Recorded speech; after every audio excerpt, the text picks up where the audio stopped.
Welcome back to the Marketing Muscle Up podcast show. Really excited for today's episode.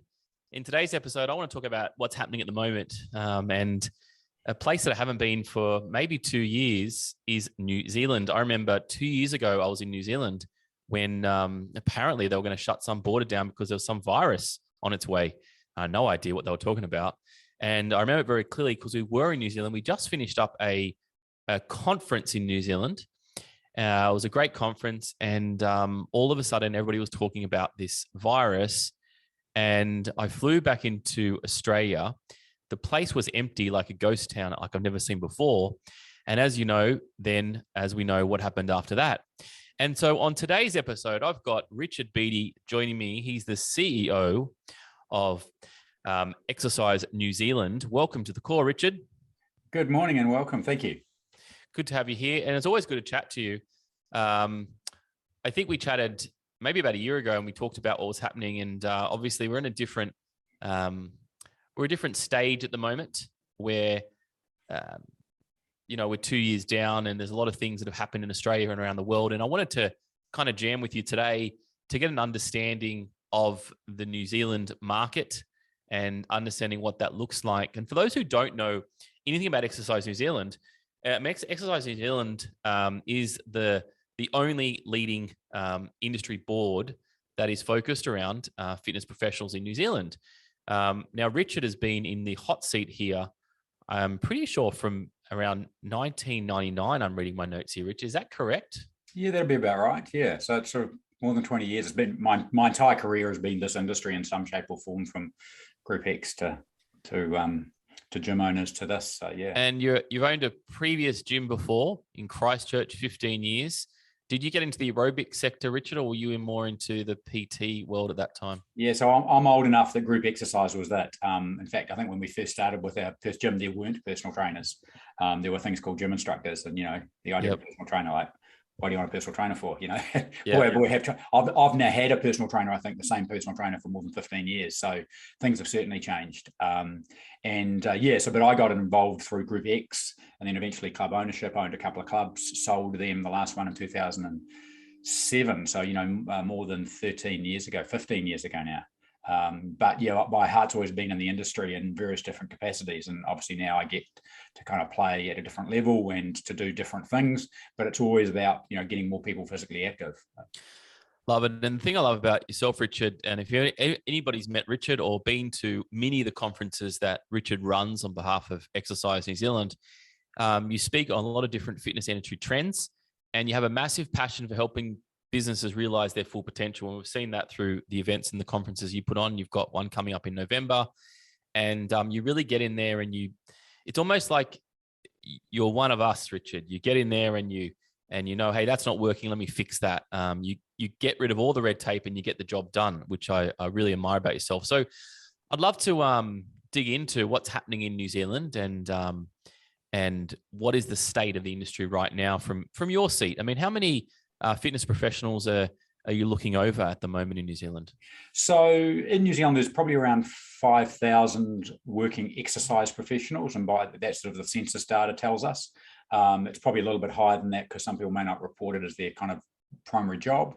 But we've got on our national register, the Register of Exercise Professionals, just 3,500 of those are registered with us. So it's most, but not all. And that includes obviously personal trainers, Group X instructors, but also it includes now kind of like emerging spaces like exercise specialists who have sort of got high level degrees who are working more with special populations, or, yoga, which is far from new, but it's new in terms of its mainstream appeal. And we also, we have an organization that's part of us as Yoga New Zealand. And so supporting all the different elements, but it's sort of around 3,500 individuals and then around 700 facilities. And so that's mainly gyms, but not just gyms. So gyms and yoga studios and PT studios, and then businesses that might even be facility lists like, boot camps on the beach. Although the majority still are what you and I might call a gym. But of course it includes anyone that provides exercise to the public. Yeah, amazing. And Richard, we've got a lot of New Zealand clients in our program, our Com Marketing Ninjas, and you've been a great supporter of that over the years. And it's interesting we are in this episode, we are going to talk a little bit about COVID and what's that done and so forth. So just so you know, And, when we talk to our, our clients, we've got clients from Australia, in Perth, we've got some in Canada even. And even in Australia, you got Sydney, you got Melbourne, you got Perth, and even that is separated. And I feel like, now Perth and New Zealand are kind of like towards the endish. And so it's interesting to see how different industries and countries take this on, and what are the opportunities. So that's what I really wanted to get you on today to understand what you're seeing as the opportunities now, in the marketplace. So I might sort of just start off with, what's happening at the moment in the industry in New Zealand, the fitness industry. So look, you're quite right. The one thing about COVID, while it was the same globally, the way that governments responded, and even the way that COVID affected both people from a health perspective, in other words, death rates and infection rates, and what the government did in response to businesses in terms of lockdowns, was very, very different. And you saw that in Australia, even the difference between New South Wales and Victoria. But certainly, New Zealand was very unique, certainly in the early stages of almost controlling COVID. And then later on, one could say, certainly based on the numbers, let's just say not everyone agreed with where the direction where the government was going. So try not to get too political here, but it's very clear that our response was very different to the rest of the world. And now we're probably a little bit behind everyone else in that Australia's gone through Omicron. Most of the world's gone through Omicron. Some countries in Europe, literally you go there, there's nothing, no masks, no anything. Other countries are still going through a new outbreak. China right now is going through various different versions of lockdown. So the thing that I characterise, where is New Zealand at? We are a little bit behind Australia. And I say that not to be judgmental, just in terms of the Omicron outbreak. But what is really very clear is that unlike many other countries, we didn't have large scale close downs of our industry. Yes. And that's not to say it was not painful. It was very painful, particularly for Auckland, because we had our long lockdown. In fact, we had the second largest lockdown in the world, second only to Victoria. Well done, you win the prize. It's not the prize anyone wants to win, right? So, well, runners up, not bad at all, not a bad position. Exactly. Now, again, in saying that, I mean, it is what it is in COVID, and we can have a whole debate about the past and whether that was good, bad, or otherwise. I mean, it's certainly bad in terms of the outcomes for both people's physical activity levels, but also the businesses. But the good news is, on the whole, that didn't have large-scale closures. Now, there were some clubs that had to close, and that's really sad. But if we're talking about it at an industry level, it didn't result in large-scale closures, unlike, say, the US, where we had 25% clubs close as a result of COVID. Now, that's massive. Some of those were large gym chains. Some of those were independent clubs, hundreds of those closed. Now, that's a completely different landscape, and what you need to do to respond to that is different to what we're going to do. But where we are at is most clubs are open. Most clubs are hurting quite a bit from the past. Certainly the reserves are down. And we're noticing the big thing being hit right now, of course, is visits. I always say there's three metrics that you can kind of measure where an industry is at. One is visits, and that kind of tells you where you're kind of at right now. You've got members paying you, in other words, the revenue coming in, and that's going to kind of look for your midterm viability. And then you've got sales, which even lots of sales today doesn't fix your cash flow tomorrow, but it looks for your longer term future. So, visits is I call it the leading metric that tells you about longer term what's going to happen. Because if all of a sudden half your members don't come in today, you still have the same revenue. But you do have that's a problem if that carries on for too long. And that's what's happening with Omicron. Basically, lots of people are sick with Omicron. Sometimes it's staff, sometimes it's members. It's going through New Zealand at the moment with a pretty high rate. And that means our visits are down. But unlike many other businesses, we have this buffer between visits and revenue where just because you're down 50%, you don't get 50% drop in revenue. So most clubs now would report somewhere between 20 and 30% down. Certainly their peak time classes are like that. But they're not down 20 or 30% revenue from last month. They're probably down anywhere between 5 and 30% between 2 years ago. So you look at 2019 as the time, or even the beginning of 2020, when COVID wasn't really a thing in a business sense. Yeah. And if you compare to that, many clubs would be down from that. But again, it's variable. Some PTs are saying, "Oh no, I'm up. I'm busier than that." But that really depends on where they're in the market, whether or not they serve a particular type of market, and whether or not that market is being robust in terms of a financial impact. Because if you're in Queenstown, it's going to be very different. It's a tourism town in our country. Yep. And again, Auckland got closed down a lot more versus Christchurch, which didn't. And so the way that people respond to COVID and even the risks of COVID are very different. Yeah, totally. And it's interesting when you say, different areas got effectively different. Is there a, like you said, PTs busier?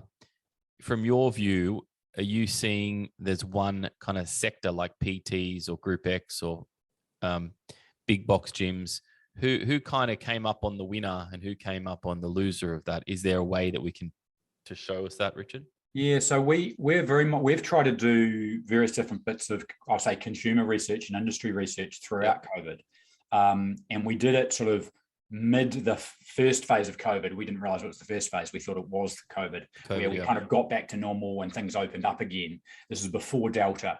And we, New Zealand, they actually eradicated it, which was great.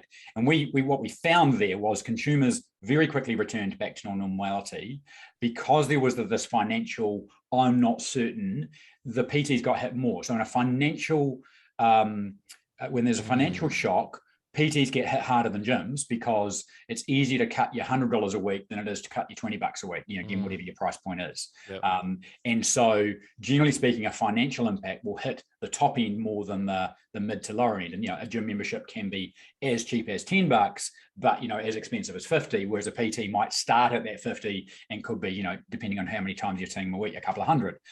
And so we find the financial impact, and that was just beginning to affect PTs more, not massively, but more so. So PTs had not bounced back as quickly. But now I'd flip it the other way around, where people have understood, if you've had a financial impact from COVID, it's probably already happened. And if you're an industry that got hammered by COVID in 2 years, the major ones of, tourism and even accommodation internally have been massively hammered, and they've let many of their staff go, but that's now happened. And therefore, if you had clients who are in that situation, you've lost them, or at least they've dropped down their service level. But the majority of people have a greater awareness of physical activity. And most people at the PT end have a greater dedication to their exercise. So they're less likely to drop off when it's just, my habit dropped because the gym was closed for a couple of months. We know every gym, if you stop people going for a couple of months, a number of the members are just going to lose their habit. Now, of course, you've got this core group that'll always come. Literally, the place is on fire, and all they're doing is sort of dragging the gym equipment out and still working out on it while it's smoking. And we joke about that, but it's true. There is a core group that would, whatever it takes, I'll be there. And in fact, they'd probably break in if they're allowed to, if the government goes into lockdown for too long. And so that group will exercise, but that is the same group often that would have a personal trainer, more likely to. And so they are less affected by this perception of maybe I shouldn't go to the gym right now stuff. So in a financial sense, if it's a financial restriction, often PTs get hit harder. If it's a perception restriction, like I'm not sure whether I should go to the gym right now, maybe I should sort of tone down my activities that involve other people. And again, everyone's different on where they sit on that level. We know even in this office, we were kind of having a discussion about who we thought would get COVID first. And everyone thought it was going to be me because I was the one living a normal life. I go to the gym, I do Kung Fu, I just do my normal activities. I'm not silly about it, but I'm not I'm going to avoid all human beings. Yes. And now I realize I'm not judging anyone who does differently, particularly if you've got elderly parents or relatives that you engage with and you're just trying to not give risk to them. That's all power to you. But just in terms of my personal life, that's what I've done. But what we didn't factor in was actually, but also because I exercise regularly, I've probably got a stronger immune system than most. So actually, maybe we should be looking at the people in the office who don't exercise a lot and stay at home and have some kids. That's probably the biggest risk. And again, I'm not making that as a judgment. It's just an observation, right? And that's happening. I don't really kind of care about what I do. That's happening to every New Zealander. We're all making our own informed decisions about, do we go to cafes? Do we go to gyms? What do I prioritize in my life? And that's times 5 million gives us this thing of what happens to our industry.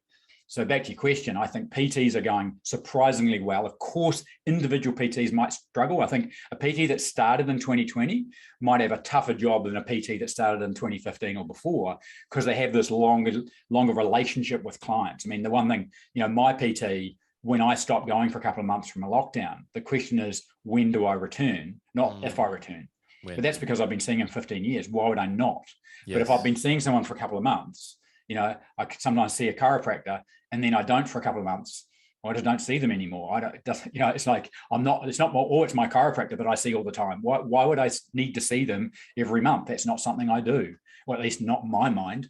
So whereas other people might be different, whether it's your chiropractor, your PT, your person that helps you with your wellness and recovery, everyone has a different relationship. But if you have a long and a stable relationship, you are far more likely to be able to re-engage. And that applies to gyms too. We see some of the studios are going really well because of the fact that they can re-engage quickly with their clients, and they do have a genuine connection. I think it's harder for a bigger box.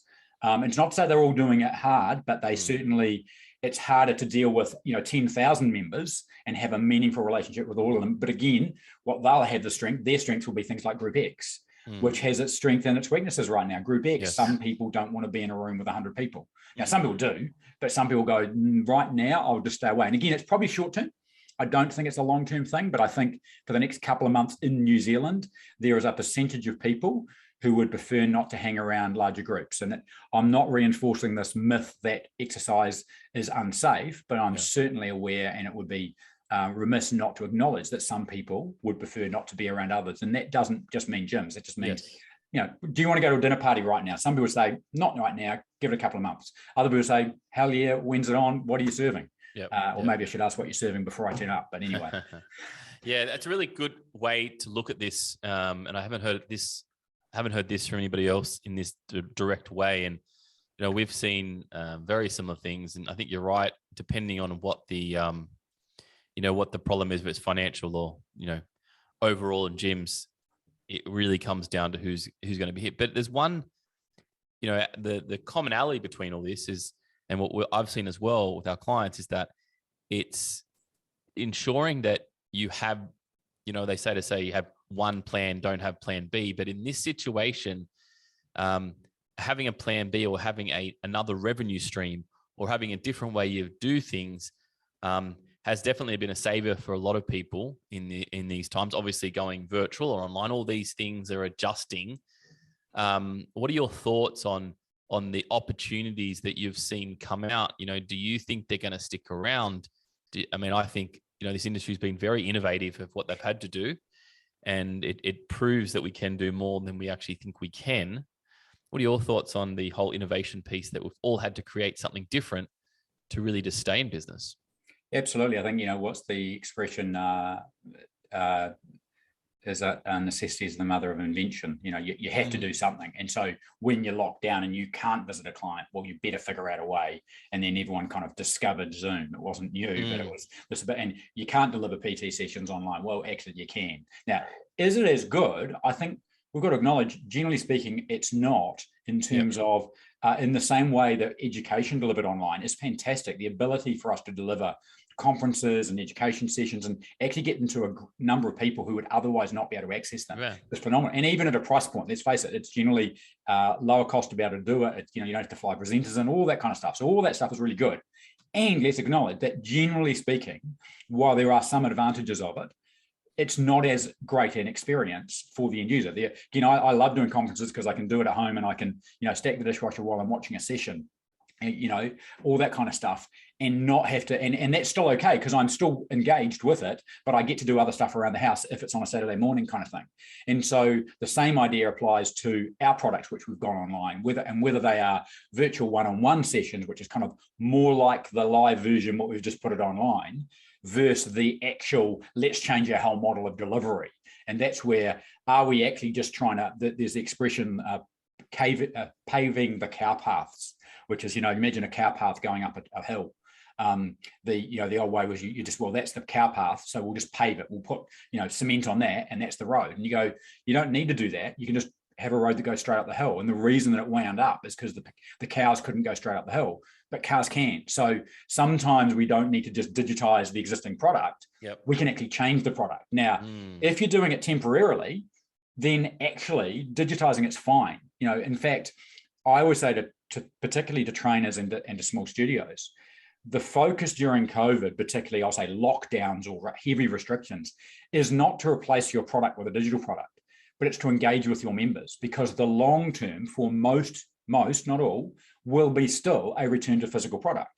And I'm not saying it's the only product, but the vast majority of people say, well, I'll come back and I'll deliver, whether it's personal training, one-on-one is the main product you do. You'll continue to do that probably as your main product in the future. Sure. In the meantime, I want to engage with you. Now, what does engage look like? It can be a text message. It can be a one-on-one session. It can be a, let's do 1-on-3 and I'll charge you $15 a time. Again, it's not about the revenue. It's about the opportunity to engage.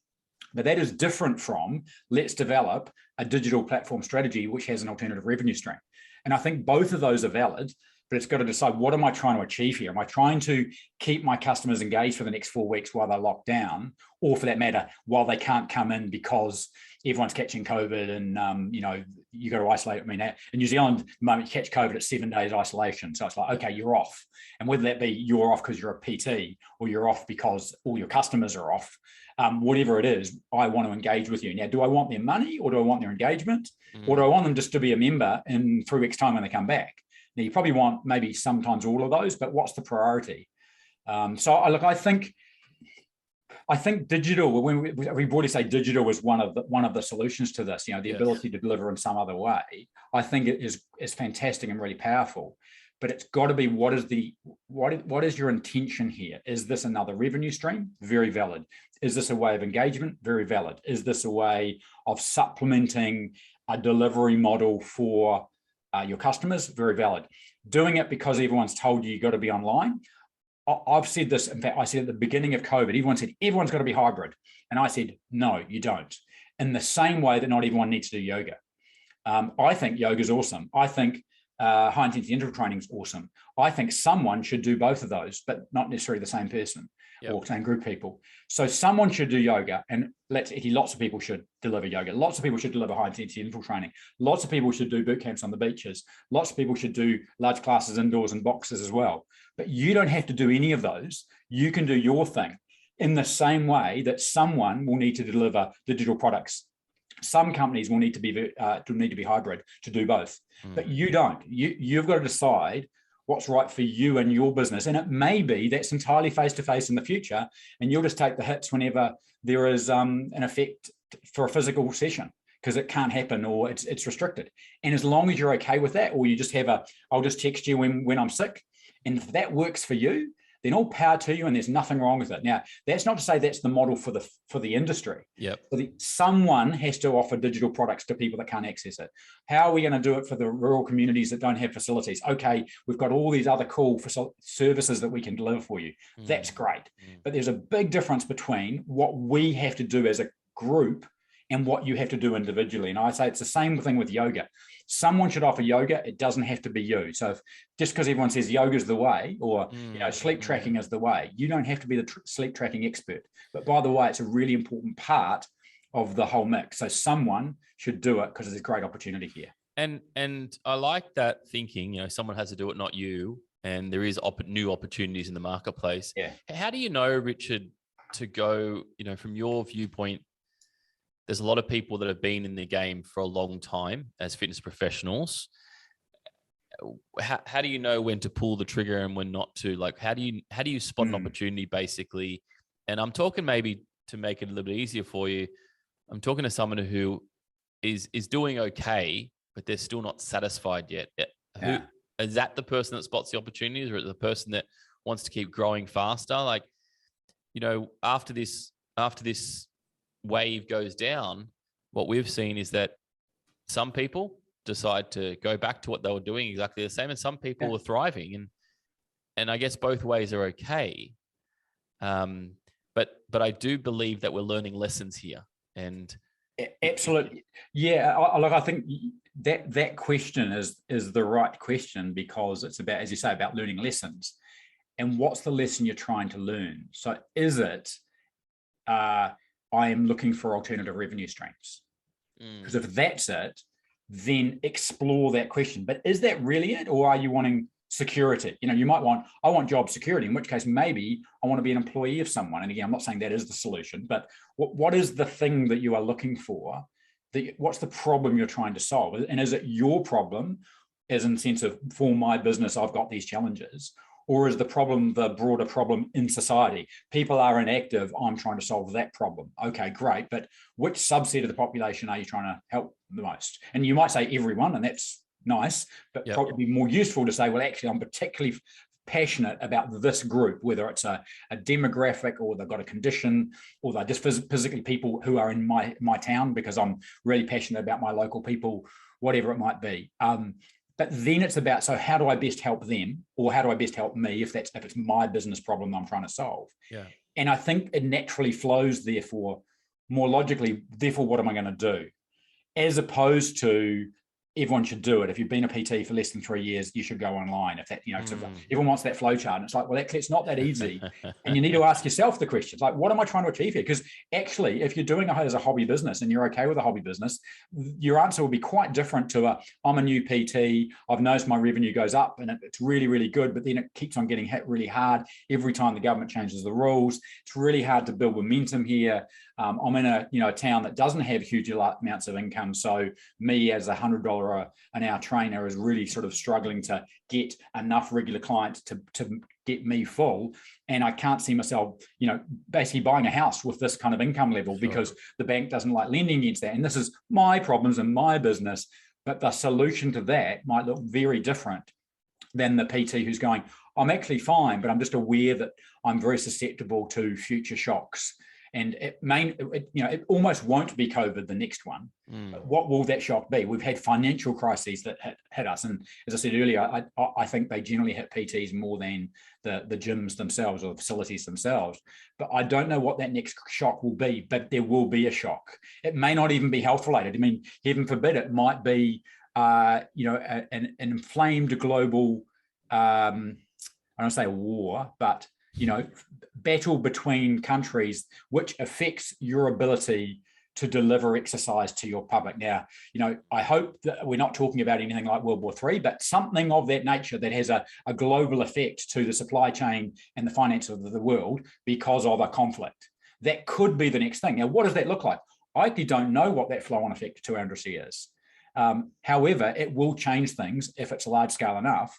And that means there will be effects to our industry. And we need to look at, sometimes there'll be positive effects, but they'll definitely be big, whatever the thing is. And it's always about, I always go back to what is the problem you're trying to solve here? That helps you to determine whether or not, we're talking about virtual, whether we're talking about hybrids, whether we're talking about offering digital products, and whether or not I'm just digitizing my current product or whether I am offering a whole new range of services. I will give you online heaven forbid, you might do the thing that you hate with other people doing. I'm going to offer online programs where you can fill out a form, tell us what your goals are, tell us a bit about yourself, and for $19, I'll flip you back a program. Now, a lot of trainers, certainly the ones that have been around a while, are generally horrified by that idea because it's like, well, it's not personalized at all. It's probably personalized to the goal, but not the person. Sure. So it's not a true personalized program. And might go, I hate that, but actually it's a great revenue stream. Now, I'm not saying it's good or bad to do that. You do you, as long as you're doing it with integrity and you think that actually offers help to some people, all power to you. But that's an entirely new stream for most trainers, whether or not you even want to be in that space, or do you want to make it? I'm actually going to give you a genuine personalized program, but I can't do it for $19. I'm going to have to do it with a little bit more. You have to answer these questions about your life and what you're trying to achieve and what your current stress levels are like. And based on that, I'll give you a program. But still, I'll try to automate that as much as I can so that I can deliver hundreds of these, not dozens of these in a month, and to therefore generate thousands of dollars, not hundreds of dollars, which supplements my PT business. And before you know it, if I do this well enough, I don't need to limit myself to New Zealand. I can now go to other markets. And that's true, I think, of most digital products now. We've all learned the client that moves away can still be your client. If that's the only client you train digitally, they will probably ask you before you ask them. So I'll go, well, could we still do those Zoom? I'm sure every trainer who is effectively not online is still asked that now, which is great. I think it's positive. I would certainly probably, for me, if I was even away for 6 months, I would probably far more likely ask my trainer, could we do some online sessions, more than I would say, let's find a new trainer in a new city. I think in time, I'd probably find a new trainer in a new city if I was there long enough. And that's just me. Again, that's me, right? But I think many other clients who have strong relationships with clients. And again, this is the strength that a trainer has over often facilities is the relationship is stronger. In the same reason that when a hairdresser moves studios, most people go with a hairdresser, not with the studio, because actually the relationship is not with the hair salon, it's with the studio. Now, everyone's different as to, I don't really care who cuts my hair, but certainly someone who has a hairdresser for X number of years, Richard, you've obviously had the same one for a while because you got the same hairdo. I have, yes. But seriously, it's different for different people, right? Same way we eat coffee. Some people will only go to the same barista. Other people don't care. Totally. Really interesting. I did hear you say you had the same personal trainer for 15 years. Yeah. Dissecting a little bit this conversation, sidestepping, I should say, that's a good routine, Richard. And I think this industry, you've been in this seat for over 20 years, and this industry, for some people, it's their career industry. They spend their whole life in. For others, they come in, they go out, they come in, go out. You're a walking billboard of supporting the industry, having a trainer for 15 years. And, at the end of the day, I think, doing that, when you said too, less risk of COVID, I'm healthier, I'm exercising regularly. I see that you're consistent, and this industry, and I think what the fitness professionals are for, and, what the intent is for, is to sick people being healthy instead of being up and down like yo-yos. And I think this is a massive opportunity right now, saying that, people are now starting to finally realize that, hey, if you have walked and you want to stay healthier, stay healthy. I mean, Richard, you're a master of that. You've been consistent. You're staying with a trainer. Our people that we're working with, fitness professionals, they're struggling to keep people for 6 months sometimes, or 3 months, or 1 year. Is it the person, Richard, or is it, really pitching a different concept? Pitching the concept of health. And we got a mission this year to raise the standards in regards to bring everybody's prices up and make sure that fitness professionals are earning what another industry that is working the same hours are earning. So, for example, if it's PTs working shift work morning and night, compare that possibly to a nursing industry who might be also doing that, or a shift working, somebody working on the roads that are there late at night. And that's something that is really, I'm really working on with our industry, with our clients specifically, is to raise their prices, make sure they make it, get money, not just, side hobby, but they're actually creating a career out of this. What's the secret, Richard? What's the secret to getting your clients so consistent? So, you'd be the best client that I would train 15 years if I was a PT. How do we produce more clients that really need exercise? Not like, I'll just cancel my membership, or I'll cancel this. How do we put that as our top priority when it comes to marketing or when it comes to sales? So a couple of observations there. First of all, normally I talk about, public health messages. I talk about, here's the latest research on exercise. And I'm talking about the message to everybody in the same way that, eat more vegetables and brush your teeth kind of message. It's everyone should do this, and you got to take the nuance for you. If we do, though, talk about, my particular experience and relationship with both personal training and a personal trainer. If I look back what I was doing 15 years ago and what I'm doing now, it's completely different. And if my trainer was still doing the same thing they did 15 years ago, I wouldn't be with them. Not that I would have known that then, because I thought I knew what to do. I had to do both strength and cardio because that's where the answer was. And I also knew the answer to weight loss was to cut out fat. And again, I'm going to say that's wrong, but I knew that back not only 15 years ago, 20 years ago, I owned a gym. I knew the answer to these things. There were two forms of exercise, strength and cardio. And it's like, again, you could broadly say that still exists, but the nuance of understanding what recovery is and understanding how important sleep is. Now, these are things that I understand in my day job, but also they're things that my trainer has brought to my attention in his relationship with me and his training with me. I've got an Aura ring, which is the, sleep tracking thing that, 7-day battery life, that tells me not only kind of how my recovery index is going. So if I have a bad night's sleep, or my temperature is slightly up, or actually I've had a couple of drinks of alcohol, which is not a huge amount, but it's enough to disrupt my sleep, but particularly my HRV. And what does that mean for my workout the next day? I have a conversation with my trainer about that. Now, if I can't, to be honest, I need to get a new trainer, because that's what I want. Now, I did not want that 15 years ago. I didn't want that 10 years ago. I need to be able to do that. And the one thing I would say, really good trainers consistently invest a significant amount of their money in their ongoing education.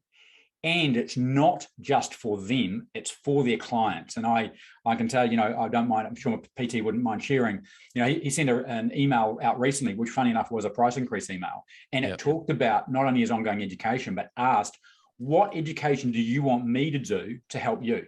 Wow. Because most trainers think about, I'm really interested in blah, so I do blah. And there's nothing wrong with that. And particularly when you're new, because it's like, there's so much you don't know. Go experience this. Try yoga, try that.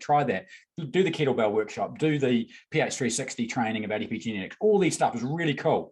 Now find where you want to go, but also what do your clients need? So are your clients a demographic? Are your clients a type, in terms of whether they be, a type of client in terms of the business people working during the day that are really, time poor? Are they a type in terms of a demographic of age or conditions? Or, they're going to be a mix, but where do they sit and what do they need? And sometimes it's actually asking one-on-one. What would I value is going to be different to the other guy in his 50s who's been exercising a long time. Like, oh, they're quite similar, aren't they? Yeah, actually, we're a bit different. And so to me, I've seen this time and time again with really successful trainers. They're spending, $10,000, $15,000 a year on their education, which is probably more than they spent when they originally did their initial training. And that, to me, it's the old story, it's necessary but not sufficient. But to me, it's a sign every trainer who's really successful is doing large amounts of that. They're not going to one conference a year, but they probably do go to the conference in their country. But that's just one of the things they do. They're not looking for CECs. I find it fascinating when people talk about CECs as if I have to get my last CEC because that's the only thing. Like, these guys, if you're trying to do 10 a year, they're doing 50. And they're not doing it because they don't try and get CECs. They're just doing it because they know that's how to be their best version of them for their clients. And here's the thing, as a result, they get really busy. The other day, a friend of mine said, oh, do you know of a good PT? Well, like, of course I do, and then sort of contact my PT and it's like, sorry, I'm full. I can probably see them for a one-off session, but I'm not taking any new clients. Now, I know there's lots of other PTs in that same category, so I always forget, there's a reason why he's full, and it's because he's good. And the same with any, you I like that. There's a reason why he's full because he's good. Yeah. And I think this is like, seriously, the marketing secret right here. Yeah. He's good. They keep themselves good. They keep themselves tuned. They keep themselves motivating you the whole time too. Yeah, and I say this to people in this industry, and people will look at me and go, well, why do you need a personal trainer? I mean, I've owned gyms I get to, even though I'm not an exercise professional on my day job, I get to hang around people who know an awful lot about this stuff. I know lots about public health messages and what you need to do and how to recover and all those things. And I go to conferences where I present on business stuff, but I get to hang out with people like Ian O'Dwyer, who knows way more about movement, and I get to learn a little bit from him. Therefore, I know quite a bit. Yeah. But actually, that doesn't make me either a personal trainer, nor does that make me someone who doesn't need external I'll say stimulus in some capacity, whether it's information, whether it's validation, whether it's motivation at various different phases, because I don't need to be told how to do bench press anymore. And funnily enough, I don't even do bench press anymore, heaven forbid. It's not what I do. Now, I did until about 3-4 years ago, until I did some epigenetic stuff. And it's like, actually, that's not the best way for me to do stuff. So my version of that will be, we'll be doing lots and lots of push-ups and then explosive push-ups and all that kind of crazy shit. And I'm not saying everyone should do that. I'm just saying that's what works for me and I enjoy it. And that keeps me coming back both to the gym, which matters for me, and to the trainer, which matters for him and then his income. But I'm happy to continue to use him because he continues to deliver what I need. But that's all about them changing as well as me changing, because I'm different in terms of my age, but also I'm different in terms of my knowledge and what I need. Yeah, I like that. At the end of the day, it is about re-educating yourself and giving that to your clients, which is really, really a great reminder, by the way, a great reminder. And while we're on the ring conversation, Richard, I have been looking at the Aurora rings for too long now. Yeah. Going in and out, getting served ads. Are they good, Richard? Should I get one? Look, the short version is probably, but get it for the right reason. So it is not a heart rate tracker, although it does track heart rate. It's not the primary tool. You can get a better, I have an Apple Watch as well, or you have a Fitbit or a Garmin that can do better heart rate tracking. This will track heart rate, every 5 minutes. So for when I'm doing, for example, I take a watch off to do Kung Fu, it tracks the heart rate during Kung Fu, fantastic. But I don't really need to know my heart rate through Kung Fu. That's not the purpose of it. But I can still record it as a workout. What it does do though, is it takes a whole bunch of stuff together and gives me information about it. And then I can make an informed decision. The one thing I'd say is if you just like data and you don't do anything with it, then don't get it. Because so many people I see on the forums, they complain about their HRV is too low and they want to know the hack that makes it higher. It's like, you improve your lifestyle. You know, it's like, that's kind of hard, isn't it? What they want to know is, if I just do one thing, like if I just had magnesium 2 hours before I go to bed, my HRV goes up. And you're going, no, it doesn't work that way. Even though you might be able to hack it that way, that's actually not the thing you need. In the same way of, you know, how do I lose weight? Well, I can tell you, but it won't be what you want. You want to know, if I just eat chicken, right? That's it. Just don't eat chicken past 8 p.m. And then that's the answer. It's like, it doesn't work that way. Even though you make it, you know, I can tell you, eat raw chicken, you'll lose weight. It's not a particularly good mechanism, but it's that whole idea of, what do you really want here?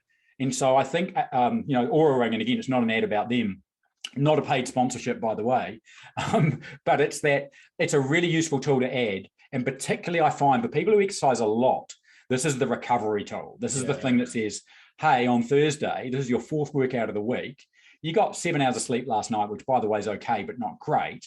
On top of, you had 2 glasses of wine with a friend, and therefore your sleep wasn't optimum. You had a hard workout yesterday, which you haven't fully recovered from. So today it says, take it easy. And that doesn't mean don't work out. It means don't go full out hard on that workout. And that's an amazing tool for a regular exerciser. For a non-exerciser, the message always is, do more. If you've only been to the gym once a week, just go again, you know, like do more. But for someone who is exercising regularly, and most trainers are in that category, sometimes you need to do less, and you need to have recovery days, and you need to have recovery periods through your week. You need to have periodization and variation of your intensity through the week. And again, this is not a new concept, but this helps you measure it and then have a response to it. Now, I love tech, so that's my world. And so it's cool. And also, of course, I love exercise. So it kind of links them two together. It's so fantastic. But if you're not into it, just don't buy one. I've just got to decide, am I going to get silver or am I going to get black, Richard? Yeah, so my first one was silver and my second one was black. I decided to just go something different. It totally preference of what you think it looks like. Really robust though, because this I do wear when I'm weight training. So it has a piece of metal grinding against it, you know, chin-ups against it, all that stuff. And it all good. There's no scars that I can see on the ring. They've got a self color and a black color. So I'm assuming the self maybe a bit of a matte black, I would say. Yeah. Well, that's interesting. You're the third person I've spoken to, so it's definitely a sign I'm going to be in the Aura train. Richard, this has been very interesting as usual. You know, my takeaways, team, those who are listening, you know, I think we've talked about alternate revenue streams to grow your business. Should you use them or shouldn't you? But my real takeaway here, Richard, is probably the indirect marketing question I asked you, which is, you know, what's the best way to market? And I think you nailed it, where trainers have got to keep re-educating themselves. I think we've been through 2 years, 3 years, and maybe we've been in a slump or trying to save our clients or do what we need to do to survive. But I'm seeing right now at the moment, to continue out of this and to find the next, you know, the next period of your career, I think education is one big part of that. And also remotivating your clients, getting there and say, hey, this is what I've learned. Let's get into this. I mean, that is a great retention tool, isn't it, Richard? I mean, absolutely. Wow, people want new stuff. Yeah, absolutely. And I think, I mean, there's probably a whole topic in this, but if I was to summarize it into kind of a huge opportunity we're at, there is the one positive, well, there's probably lots of positives from COVID, but I'm going to say one positive from COVID is, for our industry, there is an absolutely sea change awareness of the benefits of exercise. I was interviewed actually just last night on TV. And the first thing they said to me, I'm normally kind of convincing them of the benefits of exercise. Yep. They said, well, of course, exercise is good for your cardiovascular health. And of course, exercise is good for mental health. What's this new research about both of them? And it's like, they're telling me before, you know, they've introduced it. So, well, of course, everyone knows that, right? And they're the interviewers. That is so powerful. And that is known by the public. We did some research in 2020 where we asked people about the reasons to exercise. The number one reason to exercise was mental health. This is the consumer telling us, not us asking. Well, us asking the question, but we're not telling them all the benefits and then getting them to rank them. They told us mental health. That is fantastic. And therefore, we have this massive opportunity to leverage off that awareness to get more people active. And it's not about COVID, although, by the way, there are benefits of exercise as they relate to COVID, both in terms of immune function and, you know, if you are vaccinated, boosting your vaccination effectiveness, all that stuff, which is so cool. And if you're not vaccinated, if you sit on that side of the fence and you exercise, it gives you boosted response to COVID as well. So it doesn't matter where you sit on that spectrum, and that's so powerful. And so I do think there's a really cool opportunity in which is actually, again, a whole different conversation of what we're going to do in New Zealand about this. Is we want to do a large scale I'll say join a gym campaign, and it won't be called a gym because it doesn't have to be a gym, but get into exercise campaign in 2022, because we know that we've had some drop off from people, but we know also there's a big awareness. So let's leverage off that awareness, knowing there's less people, but people want to do something. We'll give them the something. And by the way, that's through the hundreds of facilities and the thousands of exercise professionals in New Zealand that can do it. So I'll say that's a pitch to here, not because the people here need to go and exercise. It's because that's the pitch to say, we get it. We want to help the clubs and the trainers to return to that high level of engagement that they did in 2019, I'd say. Yeah, love it. Well, glad you're leading the charge there in New Zealand. And I think you've got the whole industry behind you on, getting people back and getting more people back into their facilities, which is really important. Richard, talk about education for a second. You're always running education, and I'm really excited because before you said you're running your November event. I know it's a little bit away. However, it's a good excuse to come to New Zealand and to see our clients down there and meet some new fitness professionals down there. Tell me about some new things coming up for you in education. What's the next thing on the plate? Yeah, so look, we are doing our next mini event virtually in a couple of months. We're mindful that while in a couple of months we're very likely to be able to do face-to-face very easily, but right now if we're selling tickets and telling people to come to a thing where lots of people are together, there'll be people that, just like the gyms, some people will be reluctant to do that. So we made the call to make our mid-year event effectively virtual, which means we can, taking the positives, means we can bring in people from overseas who we normally wouldn't be able to fly to New Zealand and take them around the country for 2 weeks. But for our end of year event, we are making that announcement now. It is going to be face-to-face. In fact, there won't be a virtual offering. Of course, we're agile, right? We know things could change. Yeah. But right now, what's it going to look like? It is a face-to-face event. It's going to be multi-day. It's going to have, 100 sessions. It's going to have 50 plus presenters from all around the globe, some of which might be, by the way, digitally brought in, but a very small number of them. Most of them will be face-to-face. We'll fly you over from Australia. Why? Because we know the value that has. We all know it, whether it's, I like going to my class, by the way, at the gym, which I only do one a week, but it's like that class I love. And the reason I do that, as opposed to doing that virtual thing on TV at home, I could do that. It's just not as good. I like the interaction, and I just like smiling at the person I don't even know whose name it is, and she's in the corner and she says hello sometimes, and I smile and then we leave. But that to me is it's a human experience, right? And the same thing we get from conferences. And it's not actually just the great content you get, it's the interaction of individuals. And again, I'm telling people stuff they already know. If you've been to a conference, you know this. Totally. But to remind people in the same way why people will come back to gyms, why people will come back to the studio, is that they value not only your interaction with them, but the interaction of other people in the class, in the gym, in the studio, whatever it is. And that is good because we offer that, we give that to people. We're going to give it in our events through a conference. You get to give it through your studio, through your classes, through your whatever that you sell. Love it. Well, we just finished our immersive face-to-face event. Yes, we did have it hybrid, different experience, but we'll sort of see how see the opportunity there and if we want to keep that or not. But definitely the face-to-face is it's a good change, even if you love the Zoom and you love teaching your participants in your pajamas. That's totally fine, but it is a good change either way. Richard, it's been great having you on the Marketing Muscle Up podcast show. Always good to talk to you and sort of understand what's happening. And the reason why I love these kind of conversations, for those who are listening, we've got short marketing tactics you can listen to.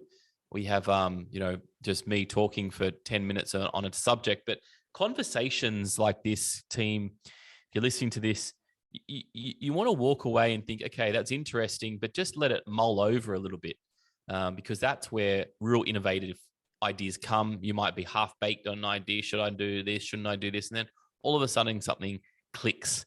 So I want to thank you for your time, Richard, as always. And the things you're doing in New Zealand, I think they're amazing. And I love hearing you push the country forward. I got the best job in the world because I get to tell people to be physically active and all the benefits that comes with it. And I think actually the people who work in this industry, the reason I do it is because I know that people are really passionate about doing that one-on-one or one-on-many with other people, and that's awesome. So collectively, we can make an absolute real difference, and that's what excites me about what I do and what we do collectively. Love it. Thanks so much, Richard. Team, good name, by the way. Sorry, I forgot to mention that at the start. The Richard B and the Richard T. Yeah. Guys, if this is your first time listening to this show, be sure to share it if it was a good one for you. Share it with a friend so they know what's going on as well. And if you're a regular guest, thank you so much. Good to have you back here. I'll catch you next time in the Marketing Muscle Up podcast show. Bye for now.